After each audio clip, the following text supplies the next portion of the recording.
요즘 우리나라의 위기를 말할 때에 항상 함께 나오는 말이 있습니다.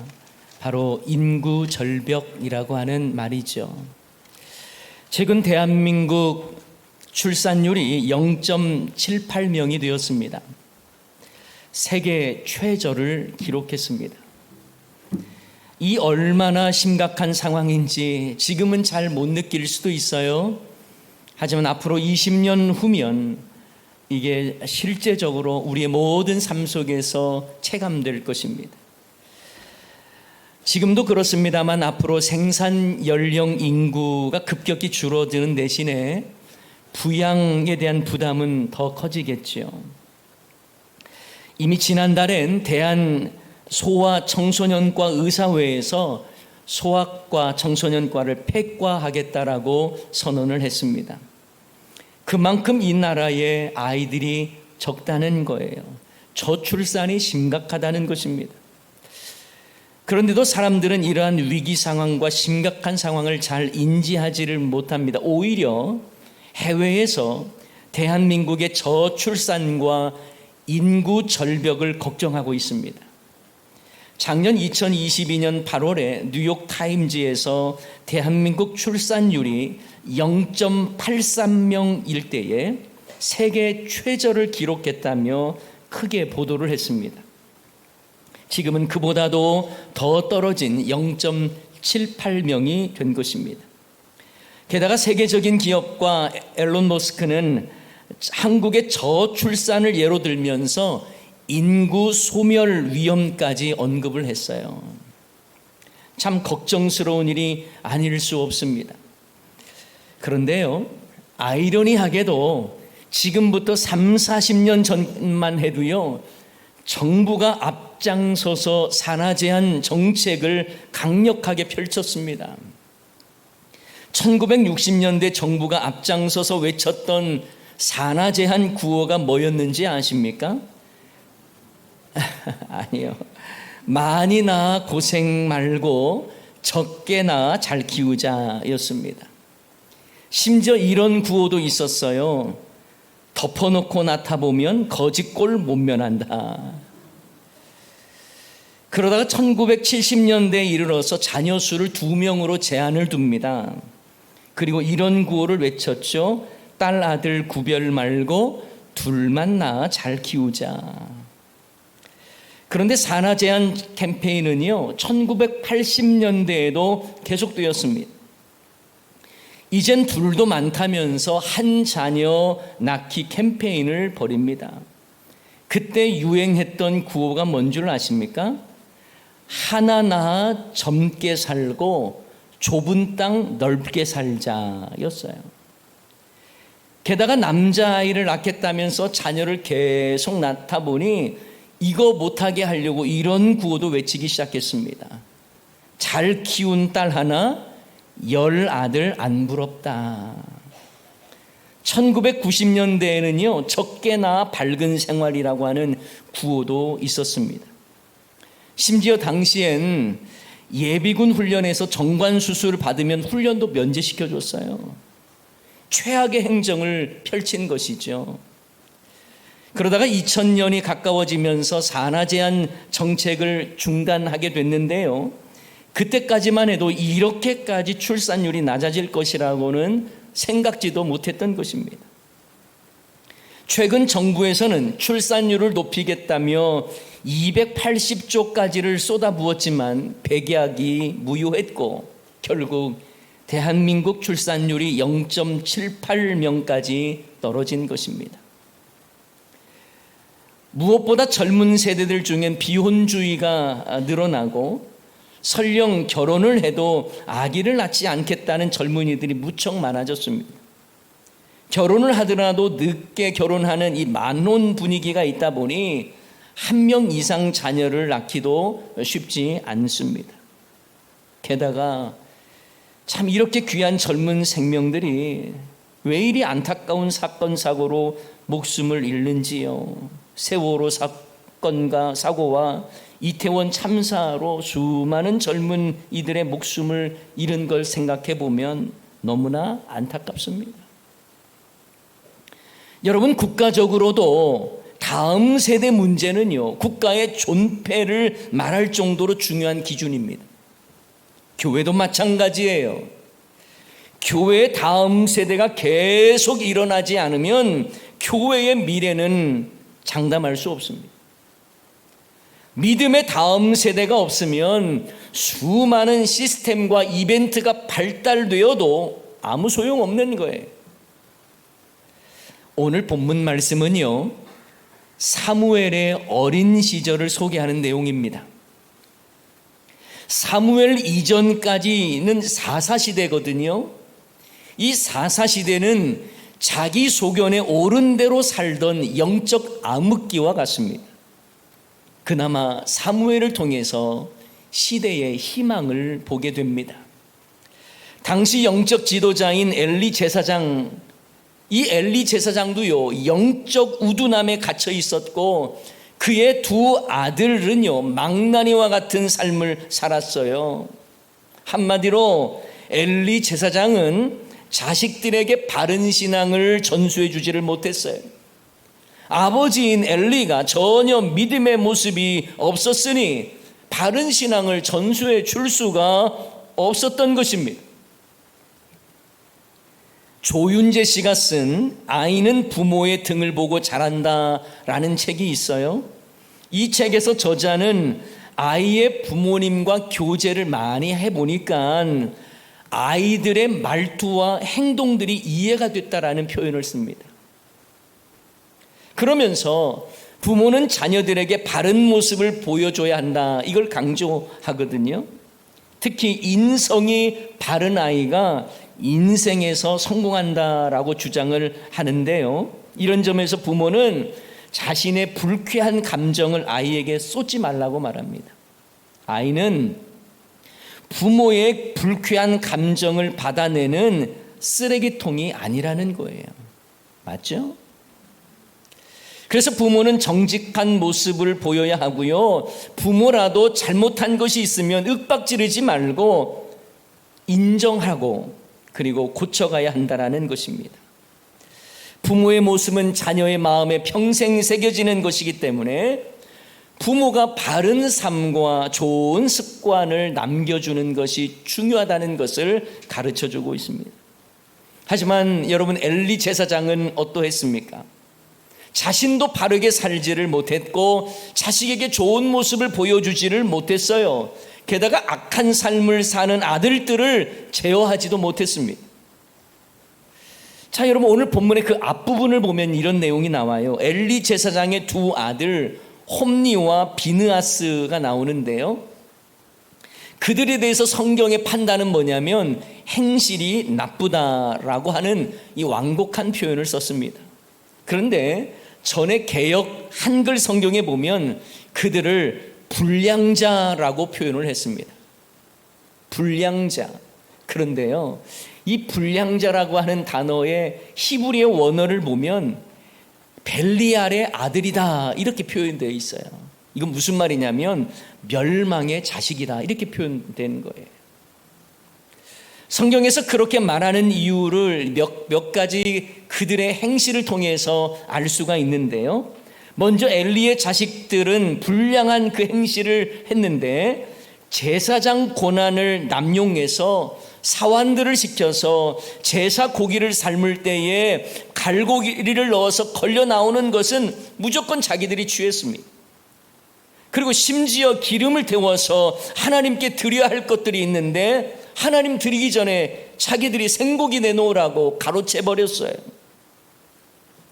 이런 행동은 한마디로 말하면 하나님을 두려워하지 않은 겁니다.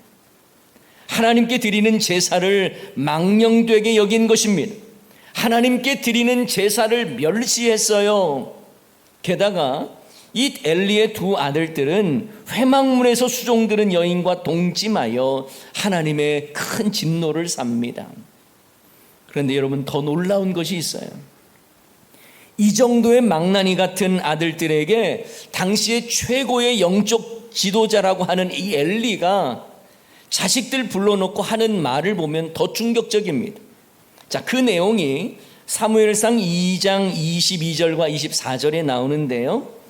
엘리가 매우 늙었더니 그의 아들들이 온 이스라엘에게 행한 모든 일과 회막문에서 수종드는 여인들과 동침하였음을 듣고 그들에게 이르되 너희가 어찌하여 이런 일을 하느냐?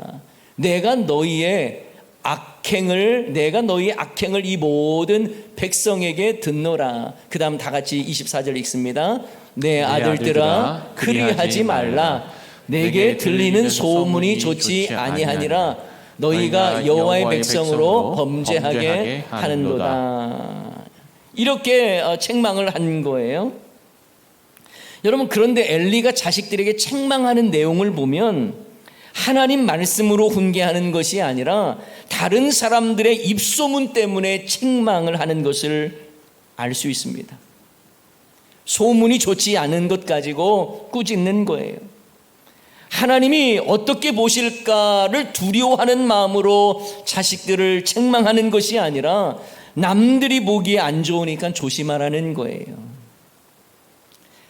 만약 엘리 제사장이 제대로 된 신앙 교육을 한다면 아들들의 죄를 명명백백히 밝히고 하나님의 말씀을 따라 죄의 대가를 치르게 해야 옳을 텐데 그렇게 하지 않습니다. 그냥 남들 눈에 보기에 좋지 않다는 것을 지적하는 거예요. 저는 이러한 엘리 제사장의 자세가 놀랍고 과연 믿음의 부모가 맞나 의심스럽습니다. 그런데 여러분, 저는 여러분에게 또한 이런 질문을 드리고 싶습니다. 여러분은 남의 눈을 의식하면서 자녀를 양육하십니까? 아니면 하나님의 눈을 의식하며 자녀를 양육하십니까? 여러분의 자녀가 좋은 대학 못 가면 혹시 남들 보기에 창피하다고 생각이 돼서 닥달하는 것은 아닙니까?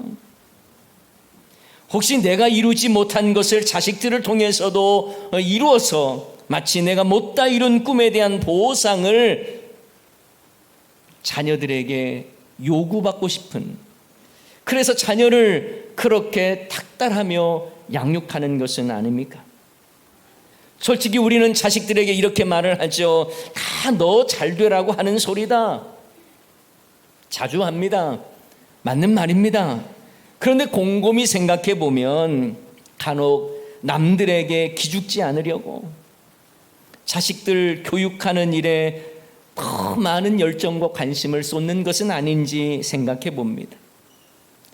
바로 엘리의 자녀 교육의 문제점이 바로 여기 있었던 거예요. 남들에게 좋지 않은 소문이 들리니 그렇게 하지 말라는 것입니다. 엘리의 이 말 속에는 야, 내 위신도 있지.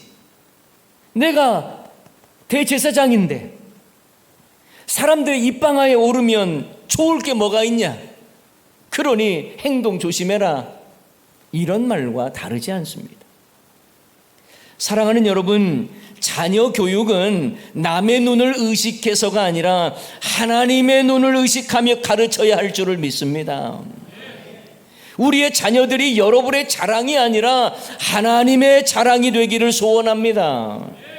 우리의 다음 세대가 부모의 기쁨보다 하나님의 기쁨이 되기를 소원합니다.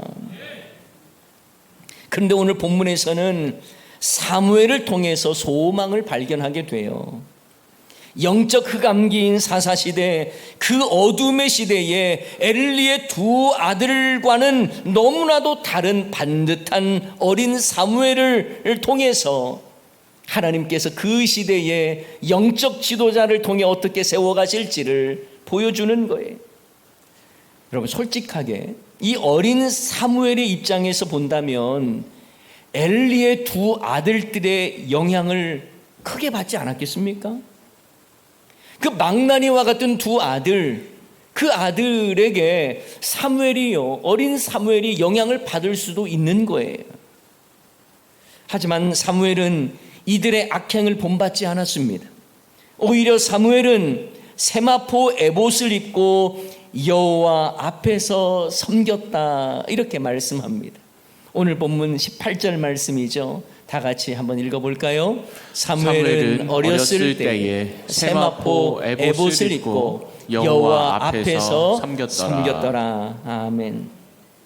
여기서 여러분 에봇이라고 하는 것은 원래는요 대제사장이 겉옷 위에 착용했던 것이 에봇이에요. 그런데 여기서 말하는 에봇은 그것이 아닙니다. 사무엘이 입은 세마포 에봇은 성소에서 일을 할 때 입었던 간소한 예복을 말하는 거예요. 그러니 사무엘은 예복을 입고 성소에서 여러 허드렛 일을 했다라고 볼 수가 있습니다.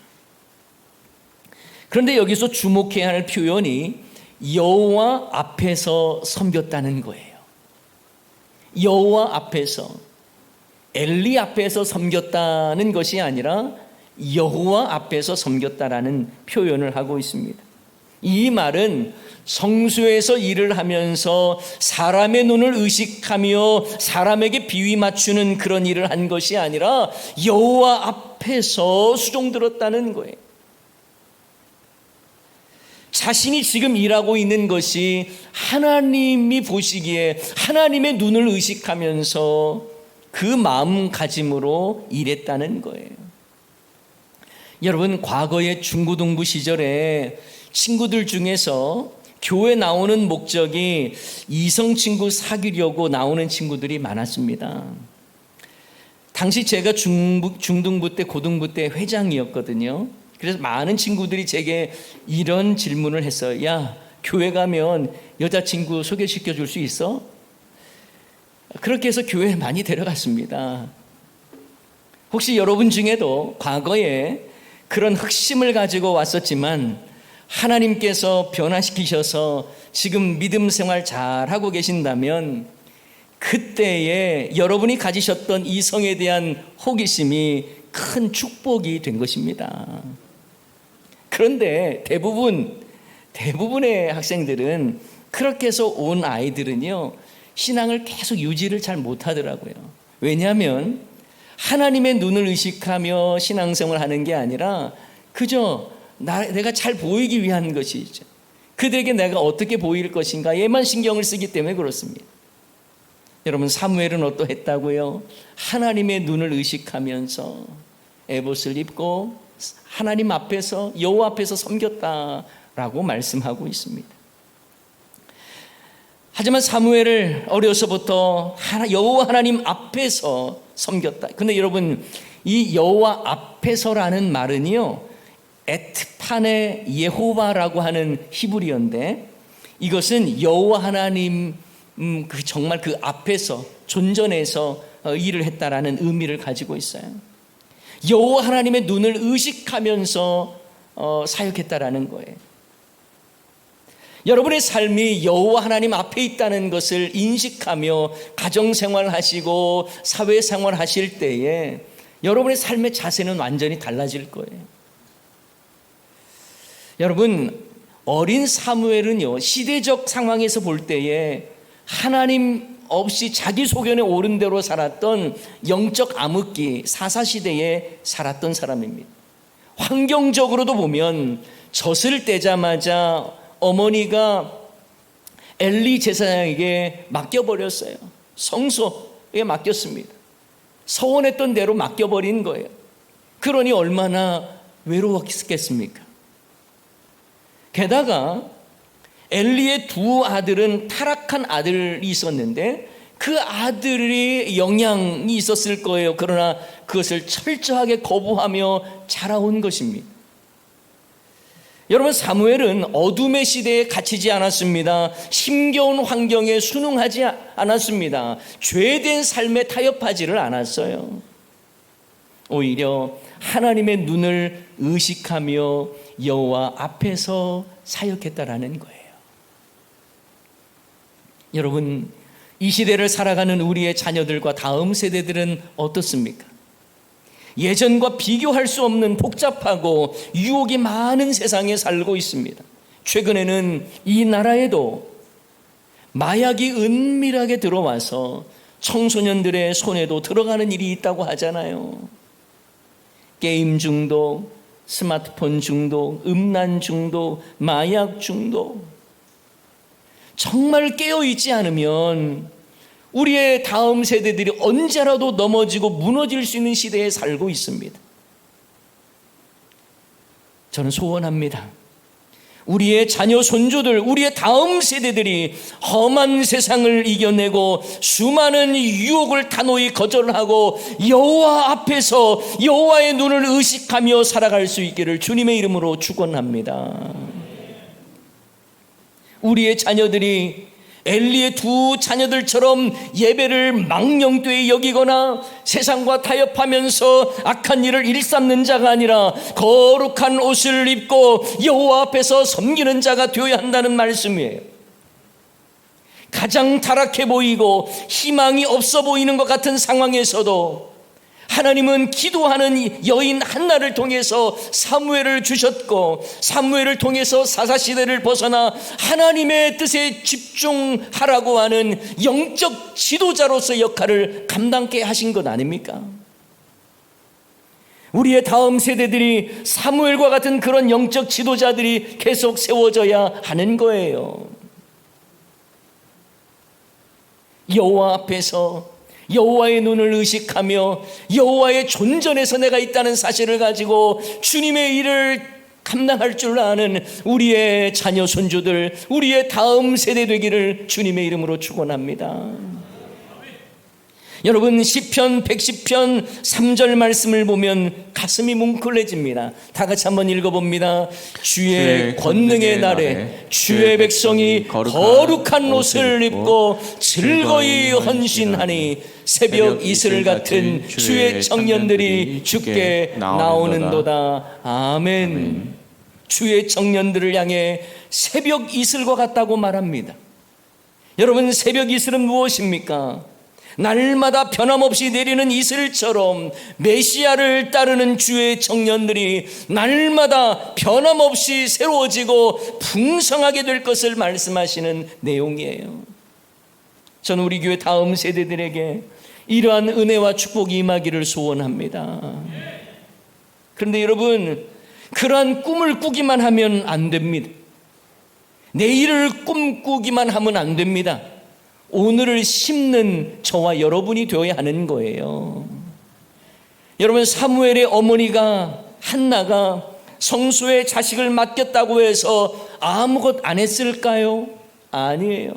기도하는 이 여인은 날마다 자식을 위해서 기도했을 것입니다. 그리고 매년 드리는 제사 때마다 남편과 함께 성소에 올라가서 그때마다 작은 겉옷을 지어주었다고 오늘 본문은 말씀하고 있어요. 여러분, 옷을 지어준 게 뭐가 대단합니까? 대단해요. 그 이유가 있어요. 여러분, 지금처럼 우리가 필요한 옷을 마켓에서 사서 소포로 보내주고 이런 개념이 아니죠. 여러분, 그 옷을 어머니가 짓습니다. 한나가 지어가는 거예요. 그 옷은 분명 자녀를 향한 그리움을 기도로 담아 지은 옷일 것입니다. 자녀를 향한 간절한 소원을 하나님께 아뢰면서 기도를 담아 지은 옷일 것입니다. 하나님 앞에 신실했던 엘가나와 한나 부부는 매년 변함없이 실로를 방문해서 제사를 드리며 사무엘에게 겉옷을 준 거예요. 사무엘을 성소에 맡겼다고 그냥 방치한 게 아니에요. 매년 올라가서 눈물과 기도로 지은 겉옷을 선물로 주는 것입니다. 아마 한나는 해마다 겉옷 사이즈를 조금씩 더 크게 만들었겠죠. 아이가 자라는 크기에 맞춰서 점점 더 겉옷을 크게 지었을 것입니다. 그 옷에는 어머니의 손길이 담겨 있었고 숨결이 담겨 있었고 기도와 사랑이 담겨 있었던 거예요. 여러분, 자식들 험한 세상에 방치해서야 되겠습니까? 자기 인생 자기가 알아서 해야지 그렇게 말하면서 던져놓으면 되겠습니까?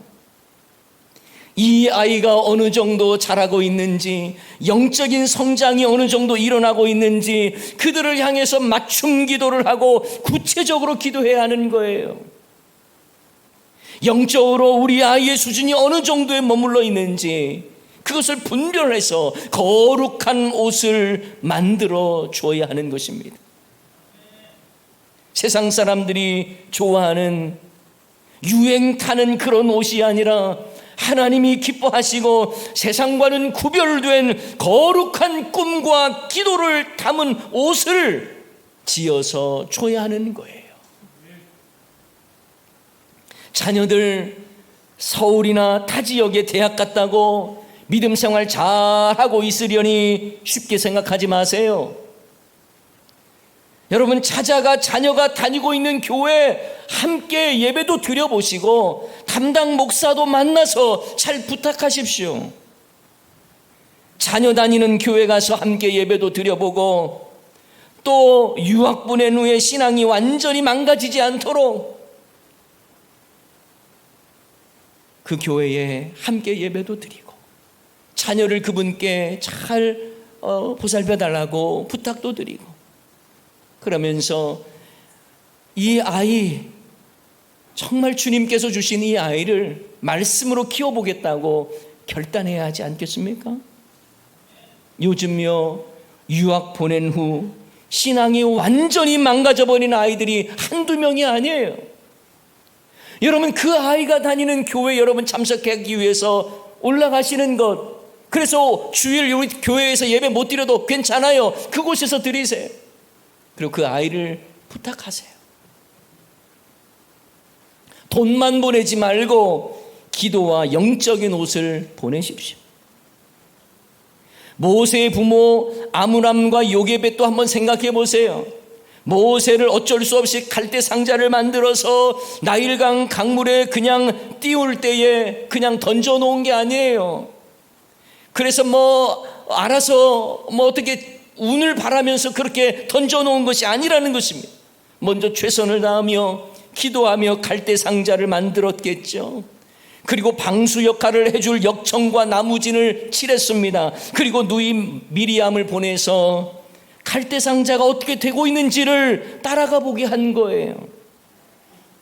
믿음의 부모님들 마찬가지예요. 정말 자녀 교육하기 힘들어진 이 시대가 되었고 수많은 유혹과 탈선이 나일강의 악어처럼 우글거리고 있는 이때를 살아가고 있는데, 믿음의 부모들은 그저 환경 탓하고 요즘 시대 탓하면서 방치해서는 안 된다는 것입니다.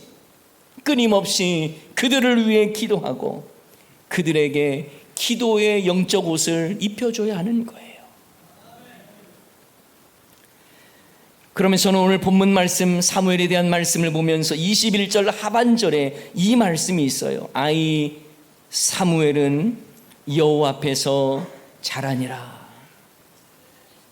자, 따라서 한번 해볼까요? 아이 사무엘은 여호와 앞에서 자라니라. 여호와 앞에서 자라니라. 그런데 여러분, 앞에서 우리가 18절에도 여호와 앞에서 섬겼더라라고 하는 말씀이 있었거든요.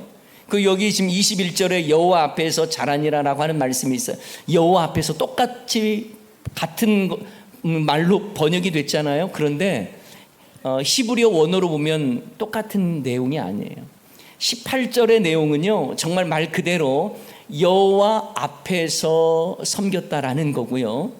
여러분, 21절 하반절에 나오는 여호와 앞에서는 임 예호바라는 말로 여호와와 함께라는 의미를 가지고 있어요.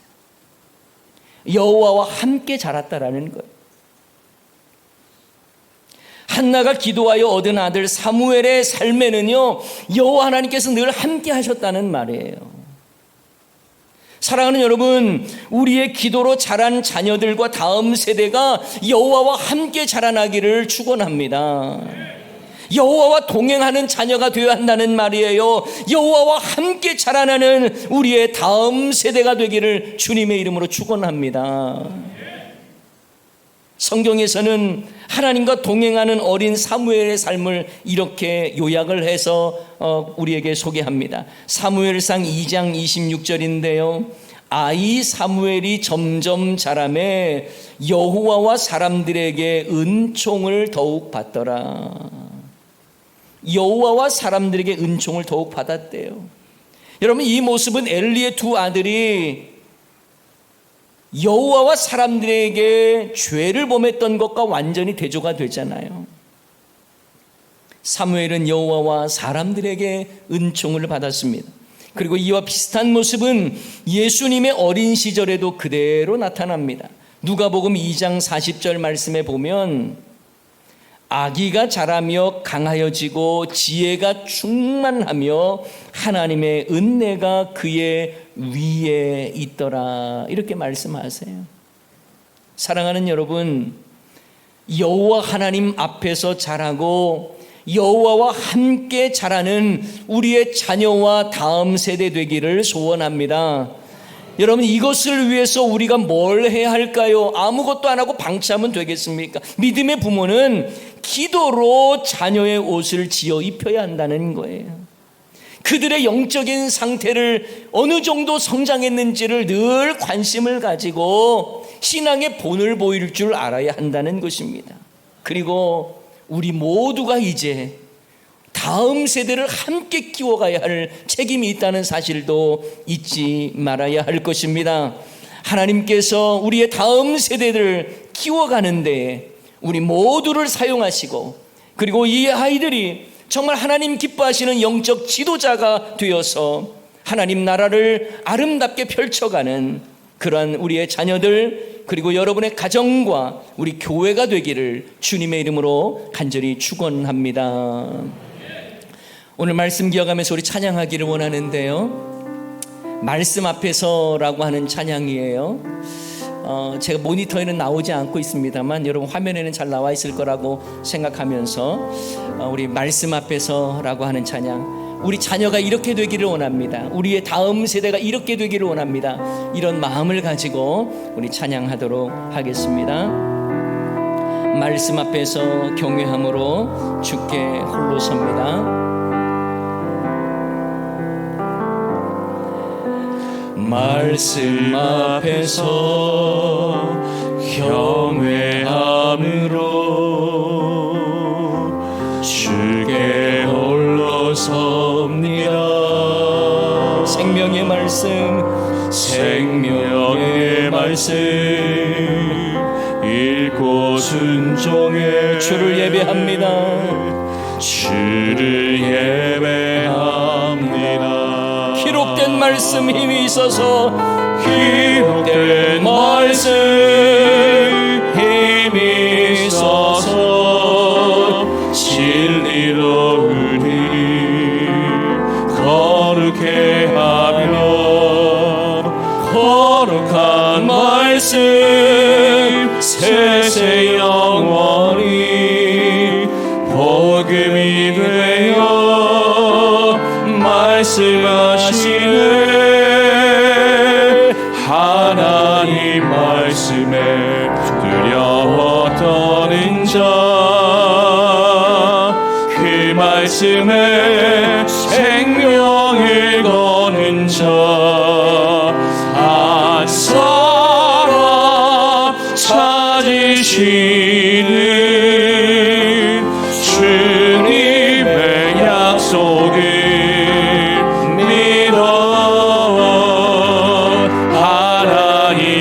말씀에 운명을 거는 자, 순종하며 주 따라가는 자, 영원한 하나님 나라 이뤄갈 주의 교회여,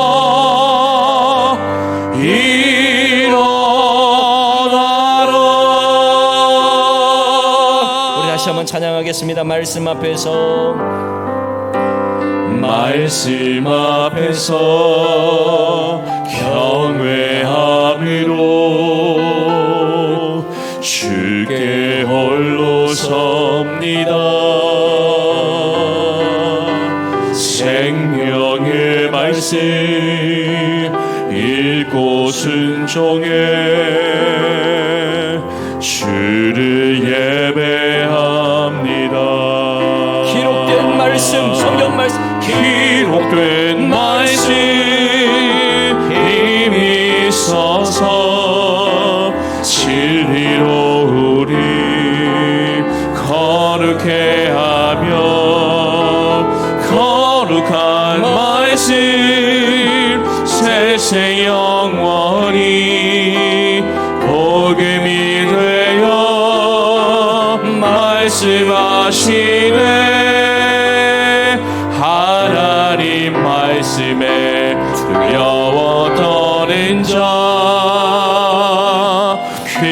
말씀에 생명을 거는 자 한 사람 찾으시는 주님의 약속을 믿어